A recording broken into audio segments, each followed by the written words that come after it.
Bonjour à tous, bienvenue dans ce nouveau numéro de Agri Invité sur Agripreneur TV.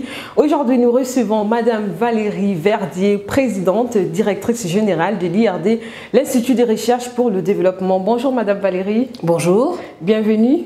Merci. Alors Madame Valérie, c'est votre première fois au CORAF et sur le plateau d'Agripreneur TV, quelles sont vos impressions?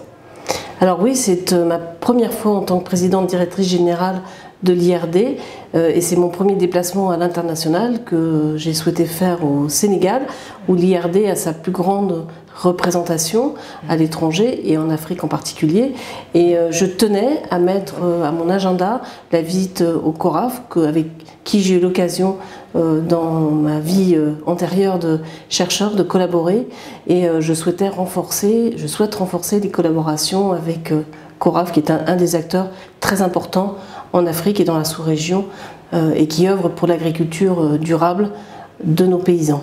D'accord, merci. Nous rappelons que ça fait maintenant, on va dire plus d'1 an que vous avez été nommé PDG de l'IRD. Donc félicitations pour cette brillante nomination. Merci, merci. Justement, en parlant de partenariat, vous avez visité le CORAF et vous avez échangé longuement avec le directeur exécutif. Comment est-ce que l'IRD compte collaborer avec le CORAF? Alors écoutez, c'était une première visite, un premier contact. Nous avons abordé un certain nombre de sujets. Nous avons fait un point aussi sur nos actions, des actions que mène l'IRD dans le domaine de l'agriculture au Sénégal, mais surtout dans la sous-région. Nous sommes présents dans un très grand nombre de pays de la sous-région. Et donc nous avons brossé, si vous voulez, un petit peu les perspectives que pourrait contenir une feuille de route IRD-CORAF et aller vers la signature ensemble d'un accord cadre entre CORAF et IRD. Les points essentiels, c'est de mieux mettre en valeur aussi l'expertise, les plateformes opérationnelles que l'IRD développe dans la sous-région et comment nous allons pouvoir œuvrer auprès des jeunes agriculteurs ensemble. D'accord, merci beaucoup. Vous avez, comment dirais-je, l'IRD, je veux dire, et le CIRAD, deux institutions françaises ont été au cœur justement de la fondation du CORAF. Est-ce que vous pouvez nous raconter en bref votre histoire? L'histoire de l'IRD? L'IRD, le CIRAD et le CORAF, cette collaboration. Alors, oui, cette collaboration, elle a commencé il y a assez longtemps, lors de la mise en place des centres aussi de spécialisation régionaux. Nos chercheurs étaient très mobilisés dans des projets, des programmes cofinancés par le CORAF. Avec le CIRAD, vous l'avez cité, c'est aussi un des organismes de recherche qui œuvrent pour le développement, comme l'IRD.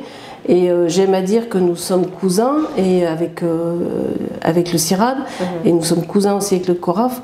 Et entre cousins, il n'y a pas de problème, il y a des solutions à tout. Et donc, nous travaillons ensemble sur ce qu'on appelle des plateformes opérationnelles, des laboratoires mixtes internationaux. L'IRD en a une vingtaine dans la sous-région. Je prends un exemple, le Burkina Faso, avec un laboratoire qui travaille sur la santé du végétal et qui rayonne dans la sous-région jusqu'au Sénégal. Et inversement, du Sénégal, nous avons un laboratoire qui travaille sur l'adaptation des plantes au changement climatique et qui va rayonner jusqu'au-delà du Niger.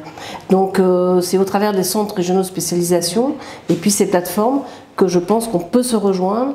Il ne s'agit pas là d'aller en tir dispersé. Nos agriculteurs, ils ont besoin d'une seule force, de la recherche pour le développement. Ils ont aussi besoin de formation. Il faut penser aux jeunes, c'est les jeunes qui vont faire l'agriculture de demain. Et donc, c'est ensemble que nous œuvrons à cela. Justement, en parlant de jeunes, la question de la jeunesse est d'une constante préoccupation en matière d'agriculture. Comment inciter, selon vous, les jeunes à s'intéresser à l'agriculture pour éviter le fait d'immigration illégale? Écoutez, les jeunes, il faut leur offrir des perspectives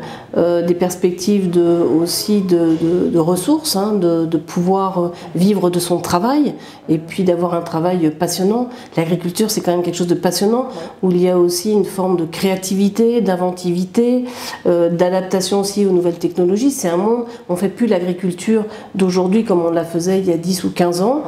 Tout évolue très vite, les variétés évoluent, les machines évoluent, et donc j'ai vu dans vos reportages un très beau témoignage d'un agriculteur semencier du riz au Burkina Faso, et il nous explique très concrètement que maintenant la procédure semencière, la production de nouvelles variétés, ça va relativement vite et c'est simple. C'est un très beau métier. ce sont eux qui nous font vivre, c'est de l'alimentation, c'est du champ à la fourchette. C'est ça qu'il faut dire aux jeunes, c'est que ce que vous mangez, c'est ce que vous cultivez, et il faut cultiver plus sainement, et il faut cultiver de manière plus durable. Et c'est les jeunes qui peuvent le faire. Il ne faut pas se laisser envahir par d'autres sur ce marché qui est l'alimentation. Alors, chers jeunes, j'espère que vous avez écouté. C'est un très beau métier, l'agriculture, bon témoignage. Oui. Justement, vous travaillez assez dans la recherche. Quelles sont, on va dire, vos stratégies majeures pour amener à bien votre travail? Nos stratégies majeures, d'abord, c'est de fixer une feuille de route claire à nos chercheurs, leur dire voilà quels sont les besoins, et les besoins, ils doivent être exprimés par les usagers, ils doivent être exprimés par les paysans, par les agriculteurs. Donc nos stratégies, d'abord, c'est de mettre autour d'une table l'ensemble des acteurs, c'est des stratégies multi-acteurs.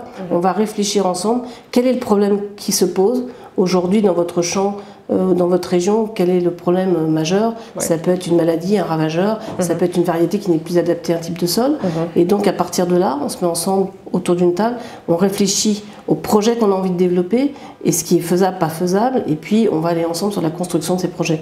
Donc les grandes stratégies, c'est mieux utiliser la biodiversité, mieux la connaître, mieux la valoriser, c'est le climat, c'est mieux comprendre l'évolution du climat, parce que si on comprend le climat, on comprend ce qu'on cultive, et on comprend ce qu'on va manger dans 10 ans, dans 15 ans, dans 20 ans, parce qu'on ne cultivera plus au même endroit les mêmes cultures, il faut bien avoir conscience de cela.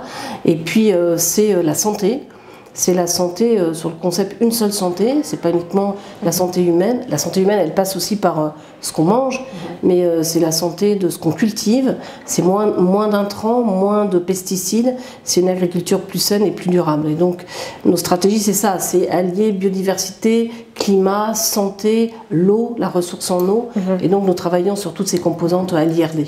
D'accord, justement, parlons de stratégie, vous êtes en train de faire une tournée, je suppose que vous n'avez pas encore terminé.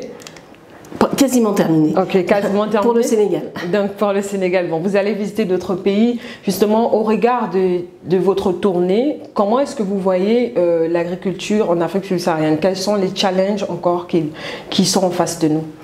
Les challenges, je dirais, c'est l'accès à la ressource, l'accès aux semences, c'est l'accès à la terre, il y a tout le problème aussi du foncier, c'est aussi la composante climat qui est importante, je viens de le dire, c'est aussi entendre les populations, c'est aussi les valeurs culturelles. Je veux dire, quand on travaille, il faut travailler, on a tendance à travailler très global.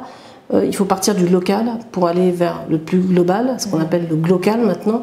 Mais c'est important d'avoir des stratégies bien identifiées sur, je dirais, sur ce qui concerne réellement l'usager, le paysan, les populations. Donc, être près des communautés.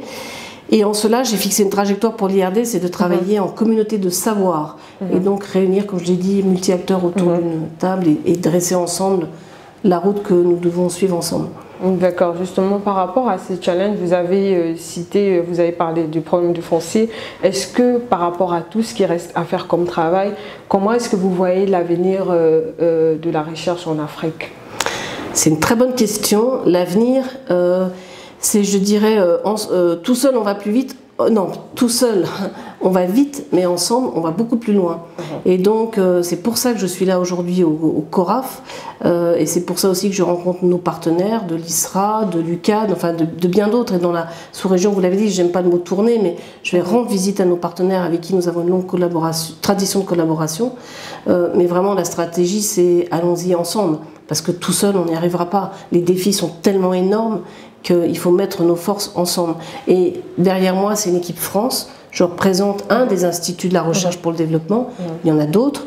Et je me fais vraiment la voix de l'INRAE, du CNRS, du CIRAD et d'autres organismes qui travaillent avec nous sur ces questions agricoles. Allons-y ensemble, beau message de Madame Valérie. Avant de terminer, Madame Valérie, vous avez un parcours brillant au regard de tout ce que vous avez fait jusqu'ici. Quelle est votre plus grande réussite jusqu'à maintenant? Je pense, ce dont je suis fière, c'est d'avoir formé des jeunes et des femmes et qui sont maintenant à des postes importants. Ce sont des décideuses, des décideurs.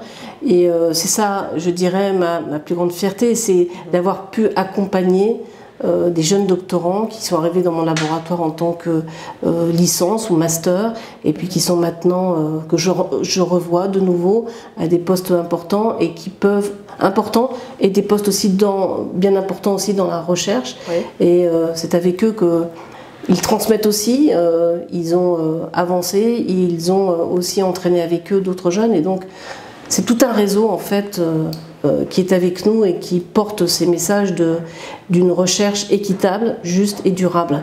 Donc voilà, c'est peut-être une de mes victoires, je dirais peut-être quelque part, d'avoir pu entraîner avec moi un certain nombre de jeunes. Et puis j'espère qu'on va en entraîner encore beaucoup plus sur le terrain de l'agriculture, parce que c'est important. Nous espérons aussi.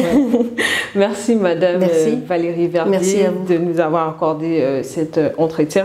Nous rappelons que Madame Valérie Verdier est PDG, présidente, directrice générale de l'IRD, l'Institut de recherche pour le développement. Nous vous disons à très bientôt, mais avant, abonnez-vous, likez et partagez. À très bientôt.